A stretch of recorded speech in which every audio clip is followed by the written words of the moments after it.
Hello! నమస్తే అండి. ఈరోజు మన కిచెన్‌లో చేయబోయే రెసిపీ వచ్చేసి పాస్తా. ఇక్కడైతే నేను ఒక కప్పు పాస్తాను తీసుకుంటున్నాను. ఇలా వేడి చేసిన నీళ్ళలోకి పాస్తాని వేసుకొని, అలాగే కొద్దిగా ఆయిల్ పోసుకొని, ఒక 5 నిమిషాలైతే పాస్తాని బాయిల్ చేసుకోవాలి. ఇలా బాయిల్ అయిన పాస్తాను ఒక స్ట్రైనర్ తీసుకొని వడగట్టుకోవాలి. ఇలా వడగట్టుకొని పక్కన పెట్టేసుకోవాలి. తరువాత కొన్ని వెల్లుల్లి రెబ్బలు తీసుకొని చిన్నగా కట్ చేసుకోవాలి. అలాగే 2 పెద్ద సైజు టమోటాలు తీసుకొని కట్ చేసుకోవాలి. తర్వాత ఒక ప్యాన్ పెట్టుకొని ప్యాన్ హీట్ ఎక్కాక కొద్దిగా ఆయిల్ పోసి ఆయిల్ హీట్ ఎక్కాక వెల్లుల్లి రెబ్బలు, ఆనియన్స్, అలాగే పచ్చిమిర్చి, అలాగే టమోటా ముక్కల్ని వేసేసుకొని ఇవన్నీ బాగా ఫ్రై చేసుకోవాలి. ఇలా ఫ్రై అయ్యాక టేస్ట్కి సరిపడా సాల్ట్,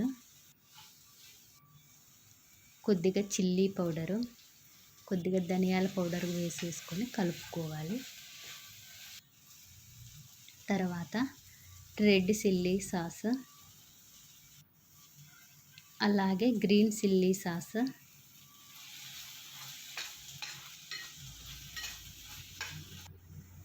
కొద్దిగా సోయా సాస్ ఇవన్నీ వేసుకొని బాగా కలుపుకోవాలి. ఇవన్నీ అయితే ఆప్షనల్. మీకు ఇంట్రెస్ట్ ఉంటే యాడ్ చేసుకోండి, లేదంటే స్కిప్ చేసేసేయండి. తర్వాత మనం బాయిల్ చేసి పెట్టుకున్న పాస్తాను ఇందులోకి వేసేసుకొని ఒక 2 మినిట్స్ బాగా కలుపుకోవాలి.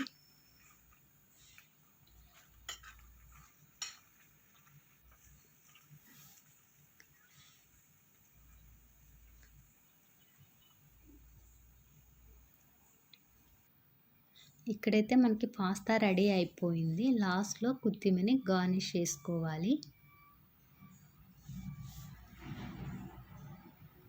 తర్వాత మనం ప్లేట్‌లోకి సర్వ్ చేసేసుకుందాము.